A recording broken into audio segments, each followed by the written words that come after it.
Welcome to another episode of the Healthy Campus program, and my name is Sally Sitole. On today's show, we have an interesting guest. His name is Mzamo, who is a psychologist from PsyCad, and I'm so excited to find out more about everything that has to do with psychology and PsyCad, of course.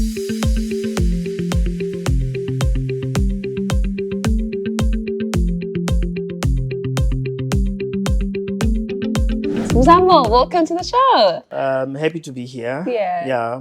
I feel honored. Thank you. Thank you so much for honoring my invite. Oh, and yes. You're looking absolutely beautiful. I must mention that. Thank you very much. I try to dress up to look good. It's part of my confidence as well. So, yeah. All right. I think take me back to who are you? Where do you come from? And, how did you become a psychologist today? I was born in the Eastern Cape, Yeah. Port Elizabeth, which now is called Gqeberha. There's a popular show called Gqeberha, so that's my hometown. Yeah. I studied there at the University of Port Elizabeth before it was changed to NMMU. Yeah. So I discovered psychology because I went through challenges in life, and I happened to stumble upon self-help books, which talked more about what I was dealing with at that time. Yeah. So that's how I discovered psychology. I got interested, in how to heal people by me just talking. Yeah. You know what I mean? And I believe words carry power and energy. Definitely. When you talk to a person and you are really impacting with a positive energy, you can heal. Also by just listening to an individual, know. So I discovered that power, through those self-help books. So then I decided, okay, if I can heal myself, maybe I can pursue this career and maybe transform other lives out there. So, yeah. And then the rest was history. I enrolled and then I became a psychologist. Today we'll be focusing more on self-esteem and self-image. So in your perspective or your understanding, what is self-esteem? Self-esteem, look, it is a broad concept. A lot of theories behind it. But in its essence or at its core of how one describes it, self-esteem is a subjective sense of your self-worth, how you view yourself, how you think about your own worth. It has to do with self-respect. It has to do with your values. How you value yourself as an individual. Do you like yourself? Do you feel a sense of importance? Yeah. So in a nutshell, it has to do with self-worth and how you value yourself as an individual. And it has many other facets such as dignity, self-respect, belief in yourself, and etc. And what about self-image? When I put the two together, they sound similar. Are they similar or they're totally different? Look, they belong in one category, of self-concept. Self-concept is broad, is how you view yourself. And self-esteem also falls under a self-concept. So with self-concept, it has a combination of various things. It includes self-confidence as well, self-efficacy, and self-image. Self-image basically deals with how you view yourself, your physical attributes. Also, it deals with how you perceive yourself in terms of your personality. Do you think like you're an introverted person? Do you think like you're an extrovert? Do you think like you're good at something, etc.? So it is kind of very broad, but people like to narrow it down to your physical attributes. How you look. Do you believe like you look beautiful, etc., attractive, and all of those things. But it is very broad. But these two are not necessarily interchangeable. But self-esteem has to do with the worth and value, how you value yourself. And in the self-image, as part of the self-concept, it deals with how you view yourself, physically, and how do you think your personality manifests, etc. All right. So based on the challenges that you have experienced while growing up, and I guess it maneuvered you or redirected to where you are right now, would you say that at some point in your life you were struggling with self-esteem? Look, a lot of people do.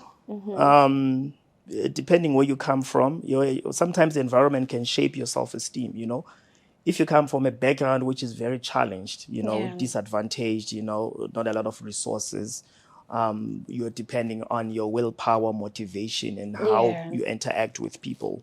So self-esteem issues are very common, especially where we find ourselves as Black people. Yeah. You know what I mean? I don't want to describe, such as a ghetto, but where we find ourselves, sometimes there are a lot of challenges. And when I was growing up, there were a lot of those, which interfered with your self-belief. Yeah. You know what I mean?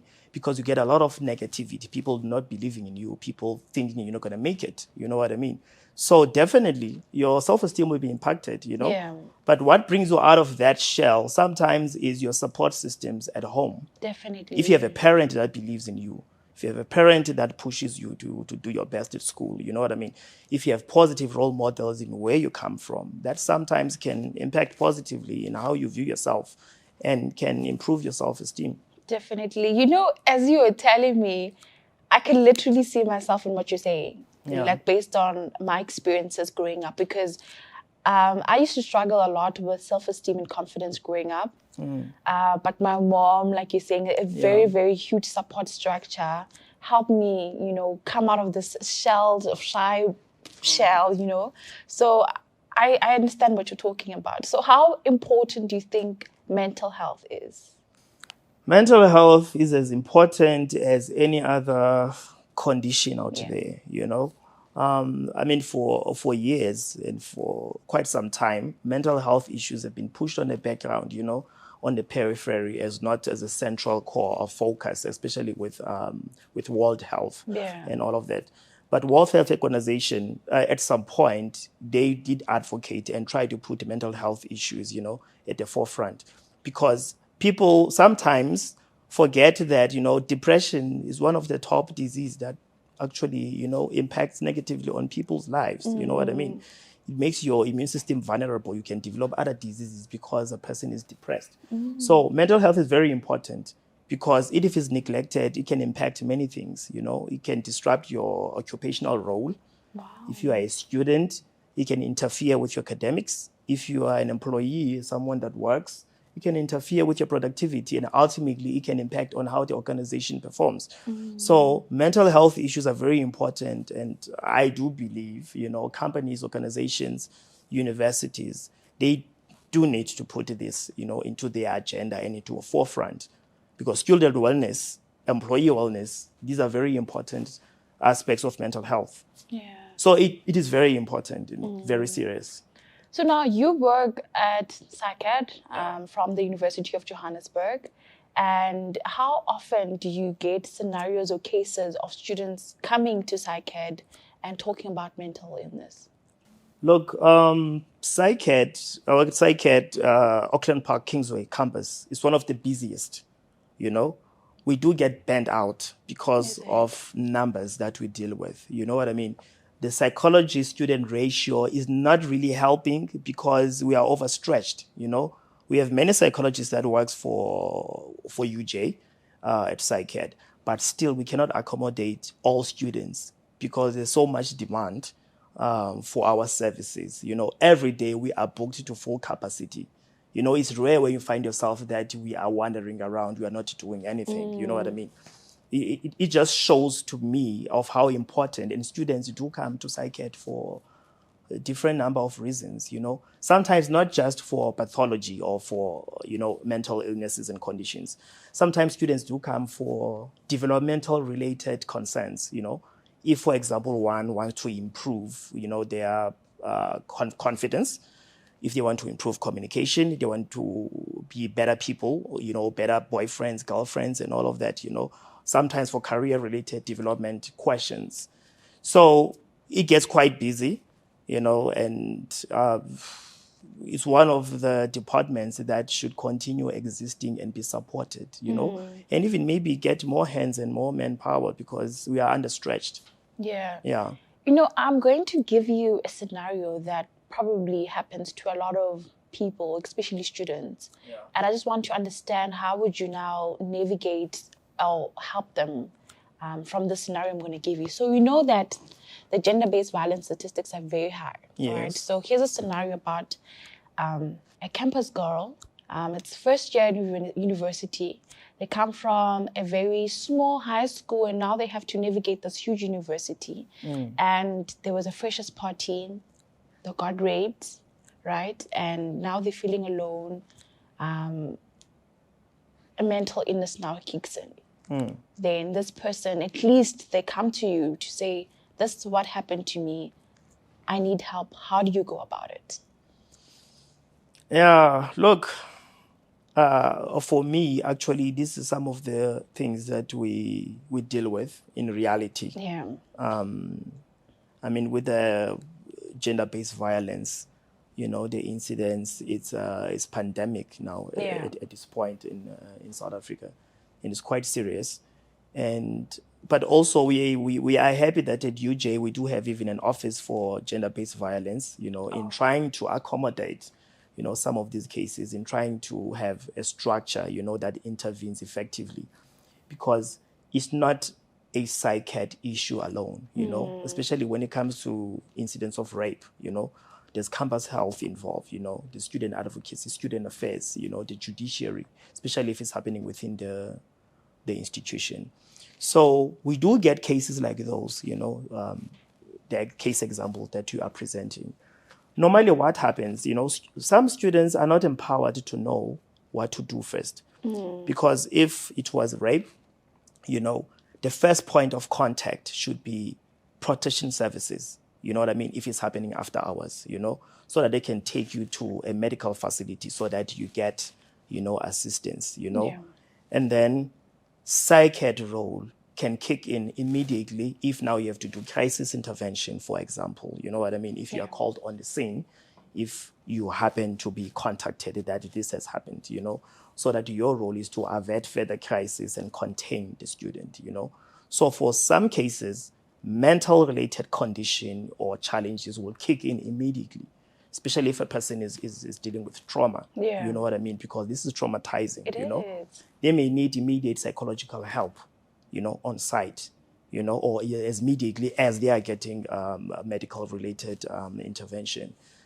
For some people, they don't react immediately, they shut down, they don't react, and they don't process this, and they might harbor this whole horrible experience until a later stage whereby it it explodes, and emerges. And at that point, this is where sometimes then the student is referred, because now they are not coping with schoolwork, and maybe they haven't talked to anybody about this, and they have not even received medical help. You know what I mean? So when they do come eventually, then one has to do post-traumatic stress disorder intervention, you know what I mean, and revisit the incident, which is potentially traumatizing, So with a scenario like that, if a student happened to be referred immediately, and we see that they haven't received medical help, we'll refer them back to a medical facility so that they get that first intervention first, before they come back to us.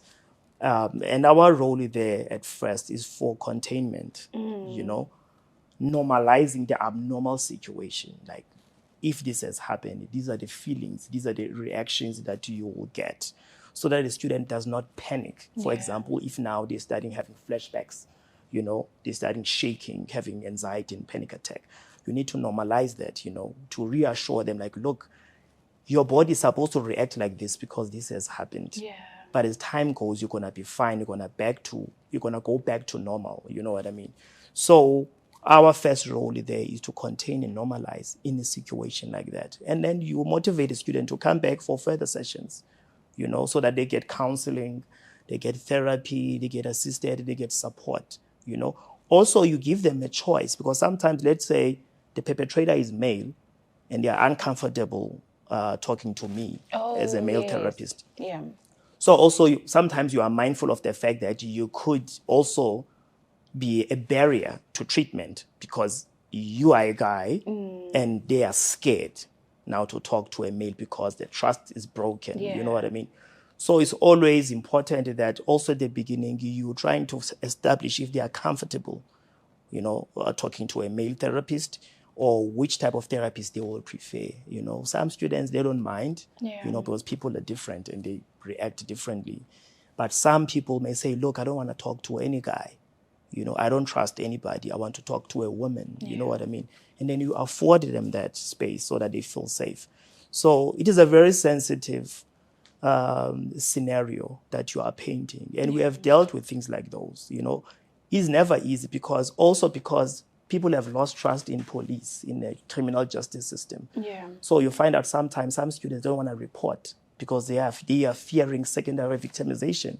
And sometimes they believe there will be no justice. There is no point in reporting this matter, So some people, they suffer in silence. So the stats that we see are not the real stats because the cases could be higher than what we see. Speaking about finding it difficult to, function and do well in terms of academics, right? I've come across a lot of students who have a lot of pressure coming from home because they were forced to study what they don't like. Yeah. Right? And now they have to, it's finances that go into this thing. It's what are they going to say at home? What are my friends going to say? But deep down, what they're studying is not what they love, So now how do you deal with that? How do you assist the student coming to like, I'm not coping academically because what I'm studying, I'm not enjoying it because this is what I was forced by from my parents or from society. So how do you help students who are struggling in that manner? Look, that one is a tough one. Reason why? Because in South Africa, we are coming from a history whereby our parents, our parents' generation, really believed in few courses, that really works out there, what was popular during our parents' time, it was teaching, nursing, law, medicine, social work. Engineering was a far-fetched idea. You know what I mean? They didn't even believe in art. Like you can just go there and be an artist, you know what I mean? But talented people put through anyway, So that sense of having a narrow idea of what works out there kind of like infiltrated into what some of these children are doing, these learners. Because some parents still have the idea that what works is medicine. If you're a medical doctor, then, you know what I mean? Maybe you haven't achieved the way they wanted, you know what I mean? And if medicine does not work, maybe go and do nursing, because those were perceived as prestigious career fields, that were important in our communities where we come from. So that has shifted, students' horizon and worldview have expanded ever since, There are many other courses, but still we have that resistance from some previous generation in terms of what you may want to do as a student. They say you're coming into university and then you just want to be a musician and you want to do music. But your parents don't believe in that, They want you to do accounting. If you're not an accountant, then at least be an attorney. If you're not an attorney, why don't you do medicine? But you don't have the right APS to go into med school. And probably they're asking you why you're not doing teaching or nursing. You know what I mean? So that conflict starts at home.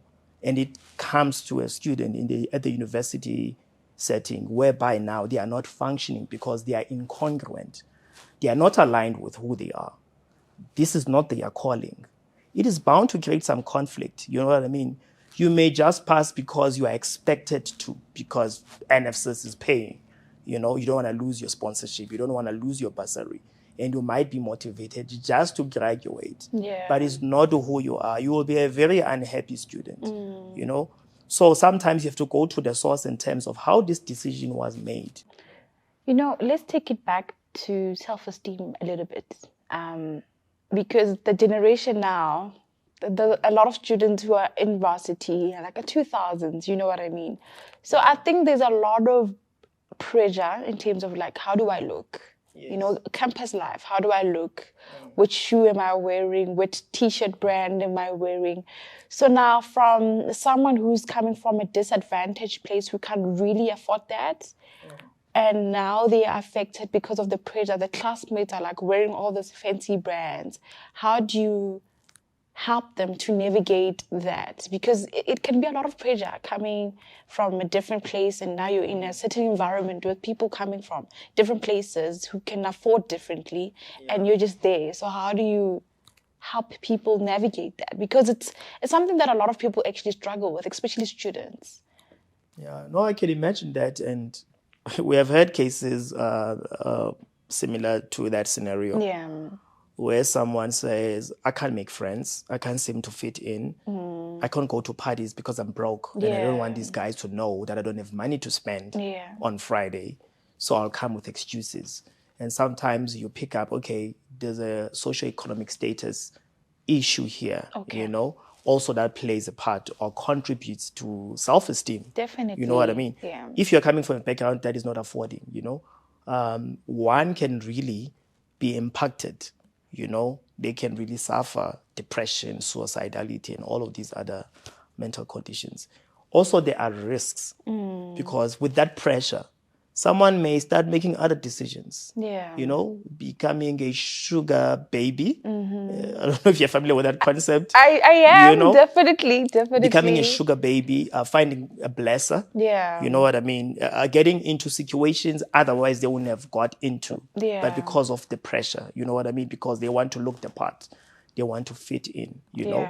And those who come forward, you know, to talk about that, I would say they are a little bit fortunate because they might get a kind of like a support, you know, reframing, disputing, rebuilding their esteem, you know what I mean? Encouraging them to do better because this is what they are here for at the university, to study and succeed, you know? But those who don't come forward with those issues, we lose them because we don't know the decisions they're going to make, you know what I mean? So this is where psychology also is at fault because you wait for a student to come to you and bring the issues. Yeah. But if we have a way of knowing if these issues are out there, we also need to be very proactive, you know what I mean? And create platforms whereby students hear our opinions on a matter, you know, without them coming to us and sitting in an individual session. So sometimes because students just don't come forward with these issues. But in terms of intervention strategies, is that of support, you know, reframing, making them aware of where the pressure is coming from and reminding them where they come from and their career goals.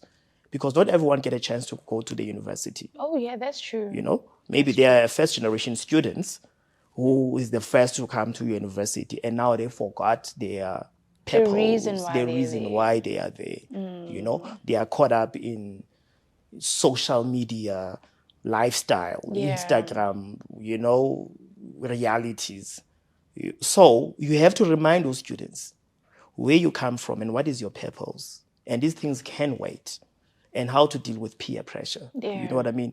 And how to set boundaries. Because if something's not going to work for you, you need to be able to say, no, I can't do this, you know? But if you have low self-esteem, you might not be able to set strong boundaries whereby now you are able to say to people, no, I cannot do that, or it's not aligned with my values or who I am. You know what I mean? So self-esteem does interfere in some of these issues of how people view themselves, the self-image, because the pressure is everywhere. There are people who believe what happens on Instagram is reality. And it's not. You know what I mean? Not most of the time. So for some people it might be, but some people are sponsored. You know, they are collaborating to present certain images. And if a person now takes this at face value and think, okay, this is how I should look, this is how I should behave, these are the things that I should have. And then you know your background is different. Your parents are not gonna afford those things. You know, you might end up making decisions or being preoccupied with things that are not so important, you know? And it has to do with a whole lot of contributing factors. Socioeconomic status, background, upbringing, value system, personality, coping strategies, self-esteem, self-image, you know, including your environment, you know, your squad, as young people puts it, you know, your group of friends. You know? So do you ever highlight the positive characteristics under self-esteem? Say you have a student who's been battling with self-esteem, but you do see positive traits. Do you ever highlight that to the students? Because sometimes we do need that validation. We're like, am I doing good in this, you know? So do you ever highlight such things? Yeah, look, that is very important. Unfortunately, as one of my psychotherapeutic approach, which leans towards positive psychology, you know, in as much as student is bringing pathology into a therapy space, you know, when I say pathology, I mean problems. Let's say one is depressed, right? Yeah. And they believe everything in their life is just going down. Everything is, things are falling apart. I always remind them and look into resources. And this is one of the questions that I ask at the beginning of a session. What type of family you come from? Do you have parents? Yeah. Because that is very important. How is your relationship with your parents? Do you have siblings? Do you have close friends? Are you in a relationship? When I ask those questions, I'm searching for resources and coping, resources that, okay, who do you have in your corner, or who's your support system? Then I go into achievements, You are at a university, you passed matric. How did you pass matric? You're looking into other achievements, things they have done. And when you do that, because you want to remind them that in as much as you feel like you are in a dark hole, in a dark space, you need to remember a light you have achieved. Yeah. Not everyone passes matric. Not everyone gets to university. You know what I mean? You have people that love you. You have people that support you. You have people that believe in you. So you remind a student about their positive experiences. You remind them about positive people in their life, so that when they go out of that session, even if they don't come back to a session, at least they are able to think positively that despite the fact that I'm struggling, I feel depressed. Yeah. I need to be grateful and show some gratitude in terms of my blessings, in terms of the things that have been afforded by my parents or by the universe, whatever you subscribe to. So for me, that is always very important. It's one of the questions that I don't forget to ask, and how you cope, how you resolve issues before. Because I want to remind them that you may think that you are incapable, but you are forgetting your strengths. Yeah. You are forgetting your positive qualities. You still here at the university. You are passing despite what is happening. Definitely. So, yeah. I like that. I think maybe let's finish it off by talking about self-image. Yeah. I was once told that you can enter a room where nobody knows you, and by just your aura, Yeah. your confidence that you can have everybody's attention. True. And that goes back to the self-image, right? Yes. So now, how do you help students to navigate their self-image, that even though they're coming from a different background and they're coming to a university where there's different cultures and different religions and different people from different spaces, how do I still occupy and take up space in whatever industry I am, whatever classroom I am, and take a space to be like, I'm here, I deserve to be here, I've worked hard to be here. How do you help them to realize that, what, hey, this is for me. So how do you help them with that? I once had a case like that. Actually, a couple of cases whereby someone says, I can't make friends. Yeah. I'm struggling. I have social anxiety. I cannot start conversations. I believe people think I'm not cool enough, And even to an extent where a person says, I think I'm not pretty enough. I'm not handsome. Yeah. I can't even get into a relationship because I believe I'm not good looking. You have to do a lot of internal work with that student. You know what I mean? Because trust me, one can be extremely beautiful or handsome or good looking and still believe they are not that pretty.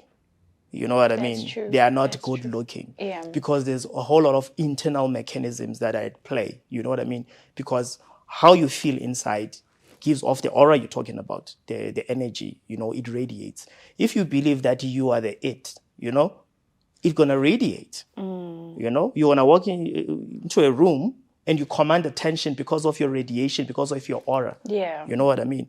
But if your aura is contaminated because of internal work that is not done, it's going to shrink. When you walk into a room, you become invisible. You know what I mean? Your aura repels people. Yeah. Your body language is going to also display that. And people are going to think you are unapproachable. You don't want to talk to people. You are cold. Not because you are cold in essence, but because of how you feel. Yeah. So with cases like those, you have to do a whole lot of internal work. And I like the question because I like to explain this exactly the way you're asking it in terms of energy and the aura. You know what I mean? Because how you feel it's vibrations. And those vibrations, they give a magnetic field. Yeah. That magnetic field can either attract or repel. You know what I mean? I like and that. that's aura. Yeah. I'm very passionate about that that topic. Yeah. So I always bring it into a session when I explain to students in terms of self-confidence, low self-esteem. Because if you have low self-esteem, your aura shrinks, becomes dark, becomes aloof and cold.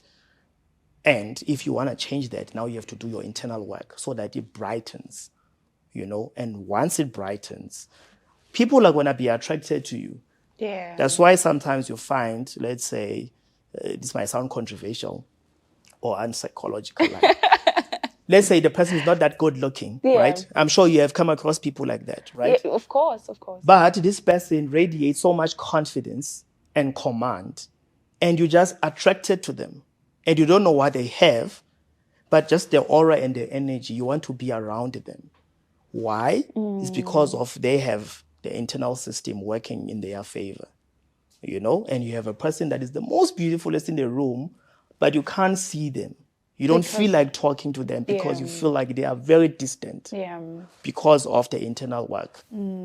I love that. Thank you so much. I've definitely learned a lot today about self-esteem and self-image. And I'm sure the students who are watching this will also reflect back and see and introspect, one of my negative traits of self-esteem, but also one of my positive traits. And this is a situation that I'm battling with. How do I come across that from the conversation that we had today? So thank you so much. I really enjoyed this. I really enjoyed this. Speaking about wellness, I'm going to cross over to Samantha, where she spent the day at JBS Park and was mingling with the UJ employees about wellness. Let's check it out. Welcome to the Healthy Campus program. My name is Samantha Nunj, and today we're at JBS Park. Let us explore what the Employee Wellness Day is about.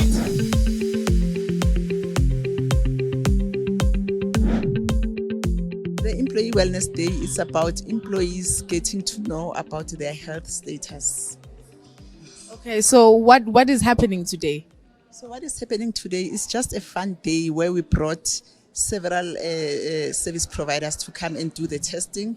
For example, we've got nurses that are testing for cholesterol, for glucose, and for other ailments, including HIV as well. We also have a dietitian that is also advising on, how to consume food and what food to consume and stuff like that. We also have people from the eyes, from specs, they're screening for the eyes, and people can, those that want to do their tests, they can do their tests here. And then we also have invited Park Lane Clinic from the breast cancer unit in Park Lane. They're here to give information about breast cancer and to check if there are employees who want to go and to the Park Lane Clinic to test for breast cancer. Over and above that, we also have the people that are doing massage. We're bringing that as well so that people can have fun as well. We've also brought our partners, the UJ Sport. They are gymming, as you can see, they're busy with the physical activity. So that is the whole excitement that we're bringing. And this is our first, by the way, for JBS. We've done lots of wellness days for other campuses because JBS is new, of course. So we decided, let's just introduce ourselves as wellness by doing this activity. My name is Felicity July. I'm a wellness coordinator. So I'm working as a wellness coordinator in the unit employee wellness program. So in the employee wellness program, we're offering counseling services to staff members. And the services are free to our staff members, all UJ staff members, temporary, permanent staff members. The services are free. It's not only for them, it's also for their eligible dependents. Eligible meaning that someone who is dependent financially on the employee name. So if, let's say, an employee's mother is in the Eastern Cape, they can still access the services. They just need to phone the number, the toll-free number, and mention that, I have a daughter who's working at UJ, so I need counseling, maybe, let's say, legal advice, or maybe I need counseling, I have anxiety, or maybe I've just been recently diagnosed with a chronic illness. I just need assistance in terms of understanding what the chronic illness is all about. So they can phone this number, the toll-free number. Immediately they phone, they will find, they will be answered by a therapist, a counselor, a social worker, a psychologist. So they will immediately get that immediate assistance, also for confidentiality issues. That's why we're having trained and registered therapists who are immediately answering the call, right? So they can phone the number. These therapists are also available 24/7. So you can phone even during the weekend, on Sunday, Saturday, they can still phone. And there you have it. It's all about health and wealth on the Healthy Campus program. And that is all we have today on the Healthy Campus program. My name is Sally Sutoli, and until I see you next time, but before you go, press that notification button so that you do not miss out on any episode that we release here on UJTV. And of course, subscribe, share with your family so that they do not miss out on this good content. Until I see you next time, goodbye.